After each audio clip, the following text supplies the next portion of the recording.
Network Entertainment.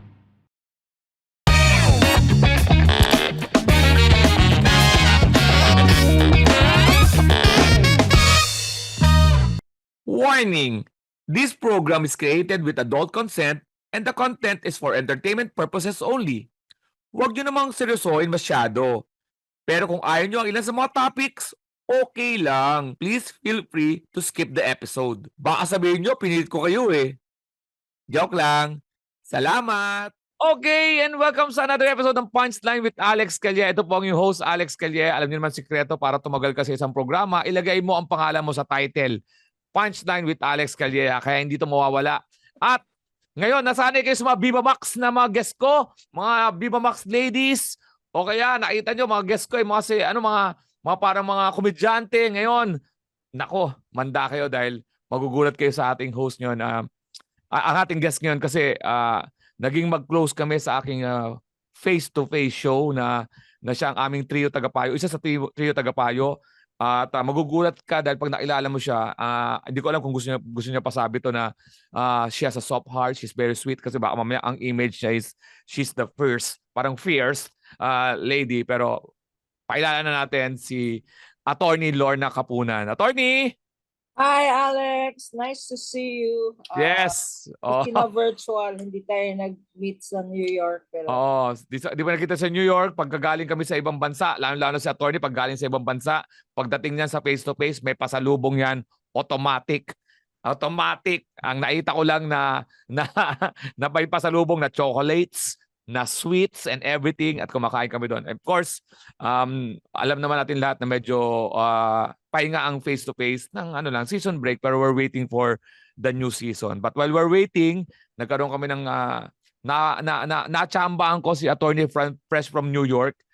At kasi nasa limelight siya ngayon, hindi naman to sinadya, kundi coincidence lang naman to because of the interaction niya with Senator Robin Padilla, yung mga in-hit. Pero hindi na pag-uusapan natin kasi medyo marami nang nag-usap niya na marami nang mga interpretasyon niya. Dadaanan na natin konti. Pero attorney, bago ako magtanong ng mga about legal, kayo po, saan po ba, paano kayo nagsimula? You talaga lawyer, law talaga ang gusto nyo? Or is it parang gusto ng family? Is that family kayo ng mga lawyers? What's really the reason behind? Parang all of the above, no? Oo. Family kami ng lawyers. In fact, with my grandson, who's now a lawyer, 5 generations na yan. My lolo became the first yung equivalent ng assemblyman sa Pangasinan nung panahon ng Spanish legislation. Tapos my father was Justice of the Supreme Court. Then ako, and then my son, and then my grandson. So 5 generations. Alam mo, nung panahon ng mga magulang natin, ang sabi nga ng mga tanda, kung mabait ka, doktor ka. Kung mapasensya ka, magmadre ka, magpare. Kung madaldal ka, di mag-abogado ka na. Parang ganun yung yung stereotype, no? So, I think ever since I was small, madaldal na ako. And growing up, I did not think of myself as being anything else but a lawyer. Lawyer talaga. In fact, sa pamilya namin, walang gender roles yan. Yung babae para sa kusina. Hindi. In fact, Alex, hindi ako marunong magluto. Mag-boil nga ako ng tubig, nagiging steam Na-overcook pa. Yung mga ganyan tipo, di ba? So, I'm never in the kitchen. It was never ang gusto kong at saka I like competition. Ang pinapanood kong mga podcast, Netflix, etc., yung mga competitions, whether it's Hell's Kitchen, whether it's sports, kasi gusto ko yung thinking on your feet, being able to defend your position, relying on your own talents, mga ganyan. So, type ko talaga. And I think that's what makes a good lawyer, you know. Tama. Being able to stand by your own conviction and to maximize your talents. Anong school nyo, attorney? Saan kayo graduate? Sa University of the Philippines. Nako, di ang lalong ano yan, competitive yung ano diyan, yung atmosphere diyan o Oh ano yeah, ba? very very competitive kasi sa unlike other schools, no, Mm. na bar oriented. They train their graduates to top the bar. Sa UP wala silang pakialam. Pumasok ka, hindi ka pumasok, lumagpak ka. So nasa yun na yun, ano? You Oo. study for the bar, you excel. Ikaw na yun. But Oo. yung inaalagaan ka o ganitong question sa bar, etc. Wala kaming ganun. Mm. That's why sinasabi nila ang San Beda or Ateneo, bakit ang dami-daming bar top notchers? Bakit ang UP parang hindi Mm. masyado, ano? Because we're not bar oriented, but very competitive. Okay. Ang but in ang competition mo sarili mo eh. Mm. Di ba? You try to excel because you know your talents. Ganun lang yan. So, attorney, siyempre competitive ka. Paano ang ano mo? Siyempre, magtatanong kami ngayon, yung college days nyo, siyempre may mga lab na yan. Nag-entertain ba kayo? Takot yung mga lalaki because of may ganun ba kayong image na meron kayo, uy, nakakatakot ano yan kasi may image na matapang, Alam mo, lawyer. Alex, Oo. nung nasa law school ako, sexy ako noon. Oo nga, hindi ko akala sasabihin yung sex. Nagtatanong pala ako sa lab, nasa sexy kayo eh. So okay, Sexy. sexy kayo noon, so maligawin. I had long hair, uso noon ng miniskirt. Okay. But in the College of Law, hindi nila ako nakikita. Parang natatakot sila because at that time, my father was already a COMELEC Oo. commissioner. And then I entered, scholar na ako kasi scholar na ako sa undergrad, no? I entered as a scholar. And then naging head pa ako ng debating team, no? Oo. The first, in my second year, kalabang ko mga fourth year students, I was the head of my debating team that competed abroad. So, yun ang, but nobody saw me akala nila, hindi ako nag-aaral kasi hindi nila ako nakikita sa library. Lagi ako nasa tennis court. And the reason for that is because I had the whole library at home. Yung tatay ko, syempre, kompletong books namin and all that. And then sa UP, hindi uso ngayon yung, kasi ngayon yung research, nasa internet na yan. I-google mo na lang yan. I-siri mo. No, in my days, babasahin mo lahat ng mga libro. So that was my image and hindi naman ako ano. And in fact, na-delay ako sa law school. My classmate, my husband was my classmate. No, I actually met my husband sa tennis court. Okay. Siga yun eh. Naging black belter yun ng isang Sigma Rho fraternity. So pag nagra-rumble, siya yung frontline. UP rin, UP. UP rin. So, and then he met me in the court and he decided to join, just to study law rin. So, nag-meet sa, and then in my I was second year, third year, I got pregnant. And then I got married in that order. So, na-delay ako ng 1 year. So, hindi nakapigil sa inyo yun yung nangyaring nabuntis kayo? Pagkatapos ng tinuloy nyo pa? No, in fact, I was, syempre, nung panahon natin, mga galing Catholic schools, may stigma, di ba? Na walang nangyayaring gano'n. But it didn't bother me. It didn't bother my studies. I was, masaya ang college days. Attorney, first case nyo, tatandaan nyo ba? First case muna, regardless kung unang-unang kaso na hinawakan nyo. Kasi I was hired, I was still undergrad, no? By the biggest law firm then, Accra Law. Accra, oo. Accra, Angara, etc. That was hiring, that was already hiring mga undergrad. Pero correct me if I'm wrong, ang Accra is more known for financial yung mga cases? Hindi naman? Ang ACRA law nung panahon ng martial law days, kasi martial law na yun. Nung panahon ko, there was a big law firm called CSIP.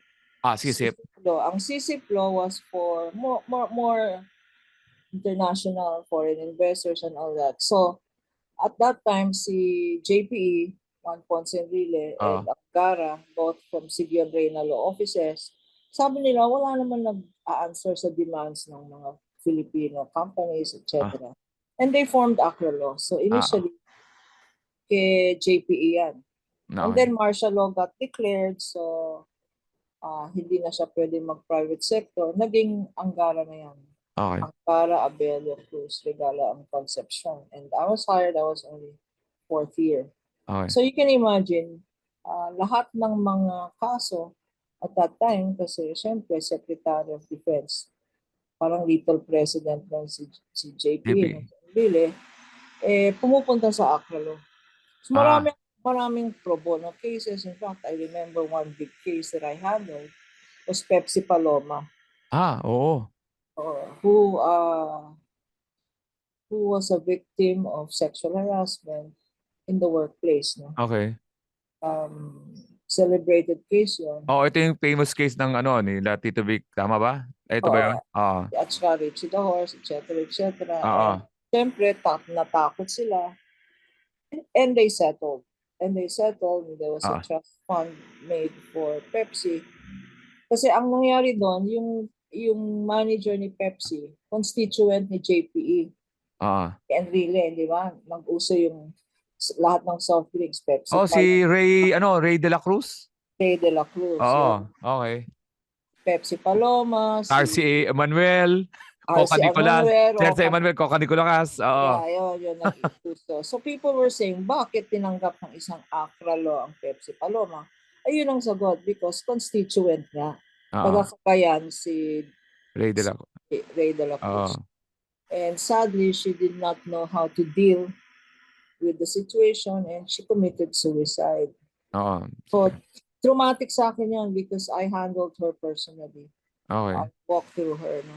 So, yun ang mga first cases ko. Kasi ako yung ako yung favorite na ni Cayetano din, Rene Cayetano. The senior. The father. Dadalo sila Alan. So lahat ng mga constituent cases, binibigay sa kanya. Ako naman ang favorite niya. So lahat, ako nag-handle. There was one case I distinctly remember. Kasi rin yan nakakatakot rin yung kaso yun. I was still very young. Rape naman to sa di ba madilim doon sa area ng CCP. Arts Theater. Yeah, so there was this young kids, they were dating, and then yung nahuli sila ng Pasay Police. So this Pasay Police abused the two, no, na made them do sex. Itong young kids and then raped the girl. So binapit yun sa ACRA Law and I was the one in charge. Ang parents nun, nagbibenta ng sigarilyo sa Manila Bay. Bayside, sa Bayside. So ang bayad ko doon, kasi pro bono yun Akong nag-handle personally. Pag naghihiring ako, tinatakot ako. Akala mo, attorney marami akong kaibigan sa labas dyan. Pasay Police So, naman, bata pa ako, inosente pa ako noon, hindi ako nati-threaten. I wasn't threatened at all. Ay, mag-isa akong, and then, ang bayad ko, sigarilyo. Yossi, yung bayad ko, happy. Nag-Yossi kayo noon, nung mga panahon noon. Yes. Anong brand ng Yossi yun? Philip Morris. Philip Morris naman. Yung mahaba, attorney. Yung mahaba, Philip Morris. Pero hindi naman cartoon, no? Isang pack. Happy na ako noon because yung feeling mo na na-appreciate ka. Eventually, it had a happy ending. Anong naging nangyari doon, attorney? Na-convict yung Pasay Police, he served sentence. And then the little girl, apparently, the sad part was iniwanan siya ng boyfriend niya. But she continued her studies and then naging cultural dancer sa Japan. And every time, at that time, pag nasa area ko, at pag nakikita ko ng mga, ito yung parents na nagbibenta, binibigyan pa rin. Yosi. Yun ang mga naalala ko, hindi yung mga sensational cases. Oo. Attorney, itong pinaka-latest, di ba? Siyempre, nag-usap tayo about your, the start. Mga konti-konti lang naman. Pero, bumalik na naman kayo sa limelight because of the Roy Padilla Init, no? Pero, ano ba yung unang kaso nyo na talagang parang nasa limelight kayo? Of course, na-mention nyo yung Pepsi Paloma, pero wala pa naman talaga mga TV noon na matitindi. Ano yung talagang kayo na hearing news, o kaya talagang laman ng news? Kasi for some reason, because nga of the reputation na hindi ako muurong, miski na controversial cases, the controversial cases would come to me. So I remember one such controversial case was Hayden Co. Napaka-controversial noon because I'm a woman advocate, no? So, syempre, nagalit ang mga Gabriela. Even that I remember I was president for women's organization. Itong prestigious Towns Awards. And I resigned from my position because of this case, no? Kasi ang feeling nila, how can you represent somebody like a Hayden Co? But I started the case and talagang entrapment yung case.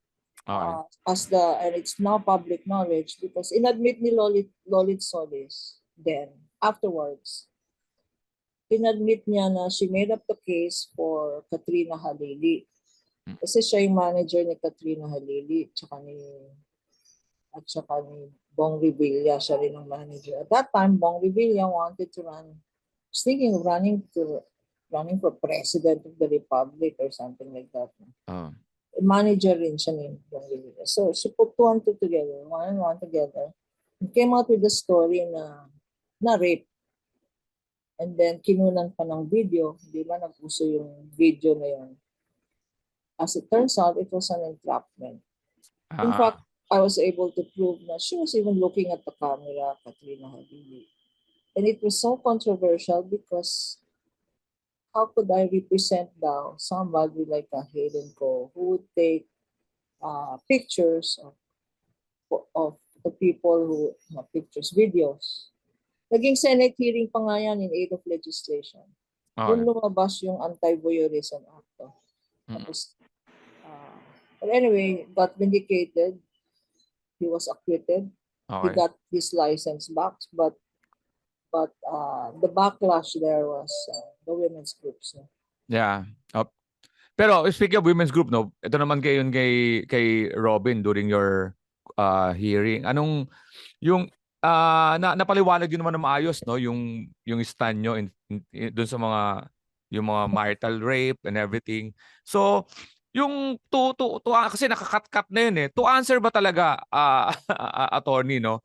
Alam natin may karapatan ang babae to say no, di ba?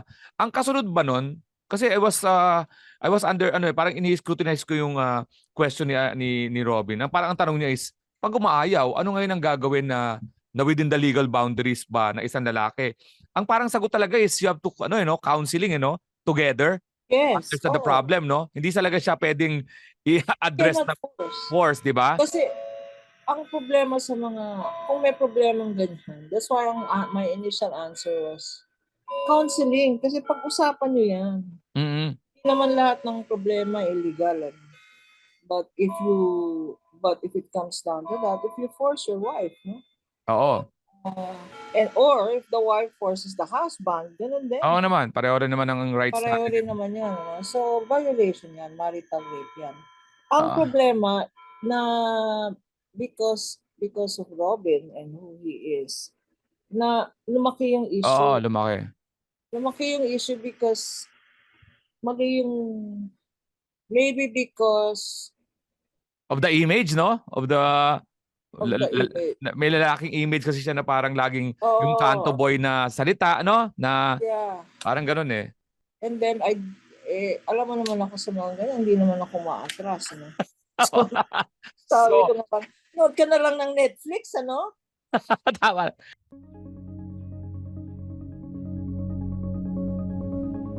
Hi, my name is RJ Ledesma. I wear many hats. I wish I had just as many heads. I'm a serial entrepreneur and I'm also an entrepreneur mentor.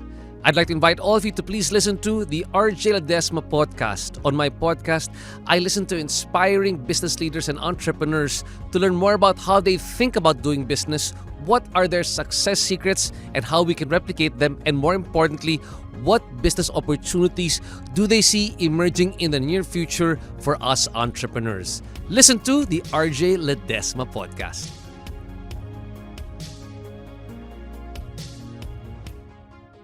Attorney, kaya naman ako talaga ang main na usap ko dito is, alam ko, dati, hindi ko alam kung meron na to at gaano katindi to, no? Yung libel. At ngayon, dahil nga sa may internet is Cyber Liber. Cyber Liber. Oh.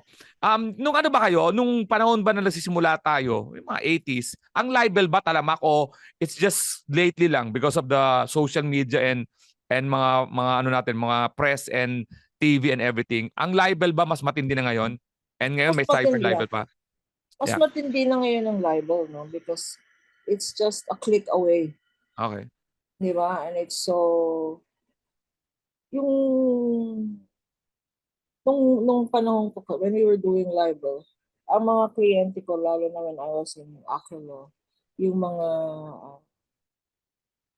well, somebody like a Kit Tatad, no, was my client. Mga ganyan, mga... Pero newspaper yon, di ba? Printed yun madalas, di ba? Yeah. Printed. Was printed. Ayun ang ano, no? Libel ka pag nakita naka-print o kaya na-recorded verbal. Tama ba, attorney? Correct. Kung verbal, slander yon. Slander pag verbal. Yes. Pag written? Pag printed, it is Okay. libel. Okay. Pag cyberspace, it is cyber libel. Okay. Pero ang common sa libel at cyber libel, simple lang. Number one, you damage somebody's reputation na walang katotohanan. Okay. Number two, identified or identifiable. Kung minsan kasi madalas tayo mag-comment, opinion, etc. Hindi naman, miski na hindi na ni-name yung tao, identifiable. So kahit hindi mo na name, basta parang obvious na yung tao na yun, pwede kang makasuhan. Kasuhan, kagaya ng ano,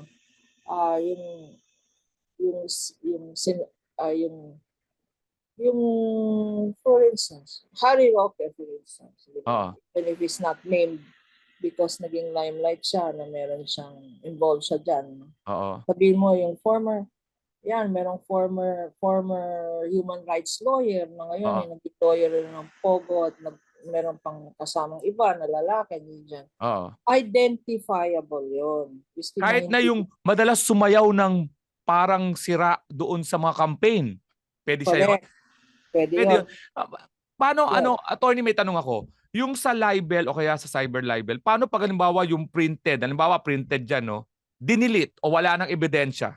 Wala yon, mahirapan ka. Well, kasi one other requirement of libel is it must be published.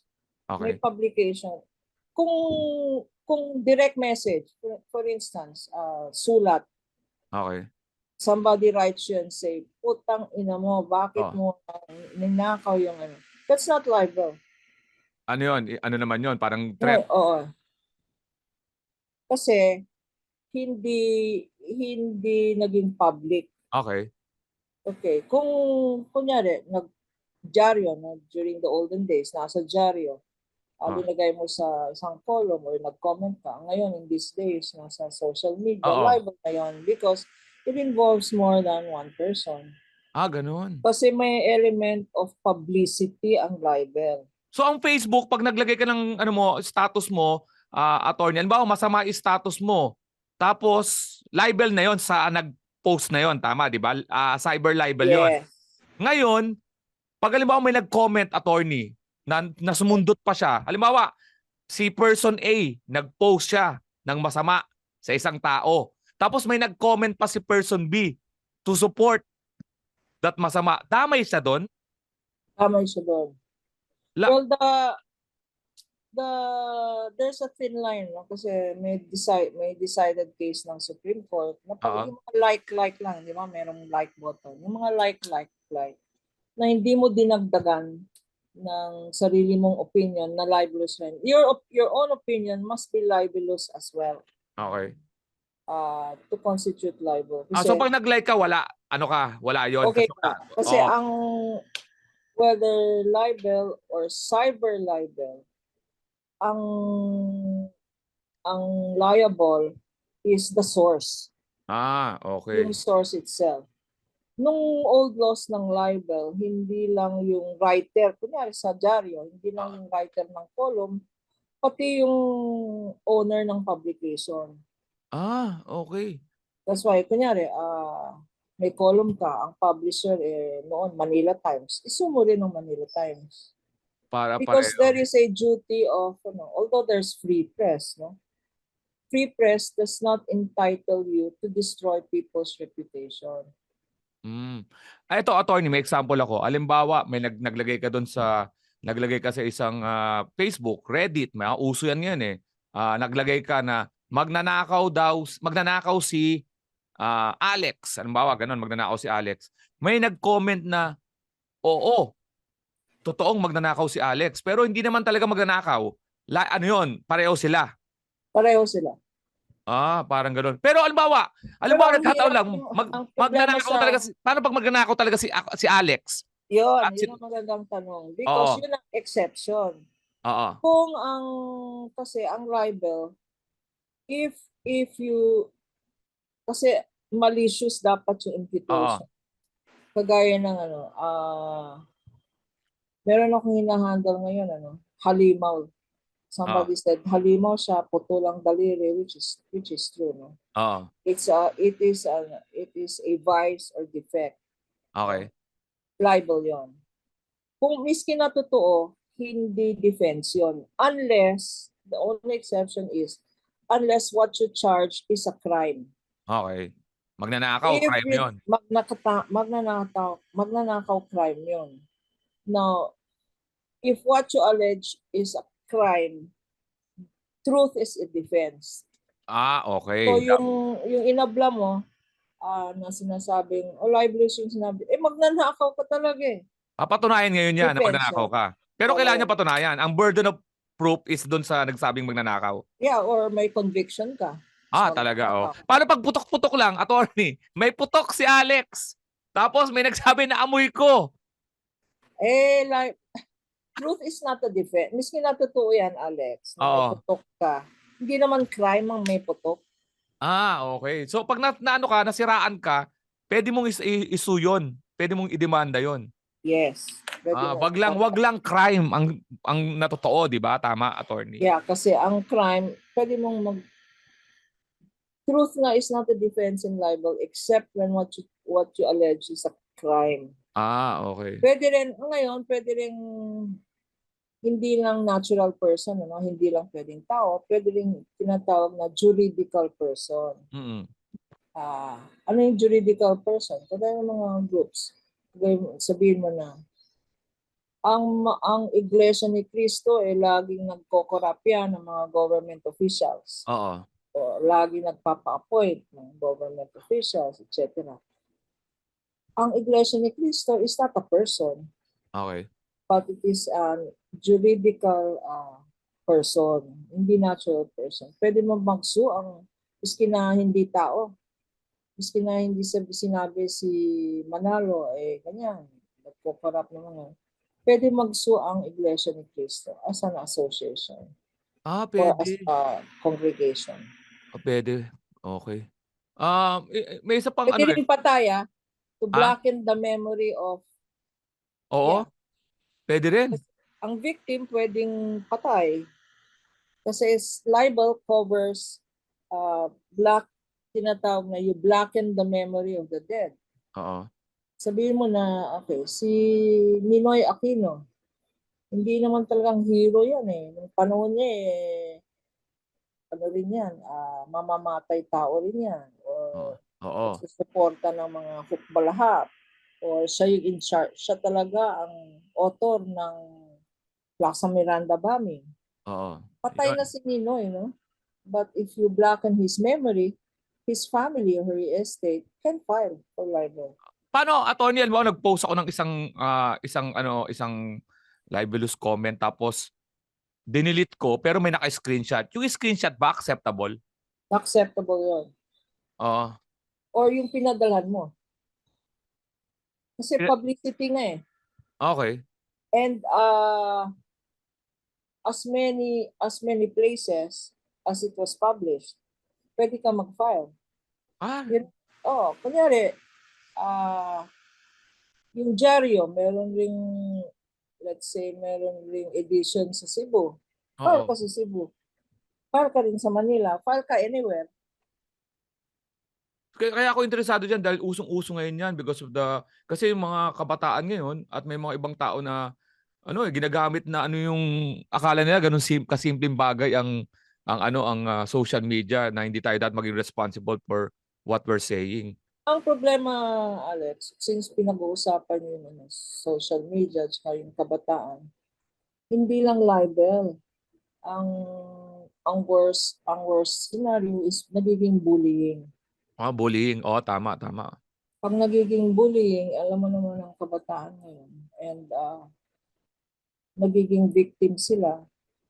Hindi, the generation today, hindi na marunong mag-handle ng aggression. Kasi wala nang social contact eh. Diba? Wala nang, that was the iPad generation. Oo. Wala nang contact with family, contact lang nila yung iPad nila or yung computer nila. So, that is their world. Oo. Kung nabully silang ganun, it results to, and this is scientific, it results to suicide. Okay. May minsan, totoo yan, attorney, no? At ang problema sa cyberspace, sinong kakasuhan mo? Kung minsan, yung mga miski na may cyber address, no? Ang ginagawa ng mga ganyan, kasi kanya dumadami ngayon ang cyber libel or ang bullying because may anonymity yan eh. Oo, tama. Marami yan, lalo sa Reddit. Anonymous. Anonymous yan. Miski nang may pangalan ka doon, the next time you file a case, wala na yung website na yun. Oo, tama. Diba? Tapos it will surface again with another website or another... Paano, attorney? Halimbawa, may nag-uusap sa isang show, sa isang Facebook Live na show, discussion, o kaya may isang podcast na tulad dito, pinag-usapan ka, parang gano'n, na parang maraming sinabing hindi totoo sa'yo. Anong saan nagpo-fall yun? Libel. Libel yun. Cyber Liber. Okay. Kagaya ng final nila Kiko. Kiko and Sharon, di ba? They filed against Christopher Min. Oo. Libel yan. So, is it a strong case pag mga ganon? O mahabang proseso? Mahabang proseso because normally, kasi yung mga, kagaya ng mga podcasts, or opinions, mga opinion writers or telecasters. Stand-up comedian. Stand-up comedian. That's free speech eh. Oo. Freedom of expression. Freedom of speech. Is always a good constitutional defense. Now, where do you draw the line? Diba? It's a function of, lalo na kung public official ka, ang sabi ng Supreme Court, you cannot be too onion-skinned. Okay. Dapat wala kang because you're a public official or you are a celebrity. Parang open territory ka na eh. Diba? So, but may bounds ang free speech. It is not licensed to destroy people's reputation. Yon. We end. Ayun, doon tayo nagtatapos, attorney. At maraming salamat dahil matagal na tayong gustong nag-uusap. Isa ka sa mga, sasabihin ko na, nakita niyo naman yung paano magsalita si attorney. No? She's parang maano siya magsalita. Pero mararamdaman mo yung concern niya sa isang tao. At nakilala ko yan si attorney during our face-to-face. Talagang sobrang bait at sobrang sweet na tao. Kaya naman I respect you, attorney, as a human being and as a friend also. Thank you for your time, attorney Lorna, ha. Thank you naman for inviting me, Alex. Oo, yan. I'll see you soon. Sigurado magkikita pa tayo and welcome back from New York. Sana nagkita tayo sa New York, kaya lang di natuloy ang US. Pero yan, ang dami ko natututunan sa face-to-face. Kala nyo lang yung mga nag-aaway-away, pero I'm always waiting for the opinion and yung mga legal opinion ni Attorney Lorna Kapunan. Maraming po salamat. Dito po sa Punchline with Alex Calleja, when you cross the line, give them the punchline. Spread the laughter, not the negativity. Stay safe, stay healthy. Thank you again kay Attorney Lorna Kapunan. And see you again next episode. Bye-bye. Bye.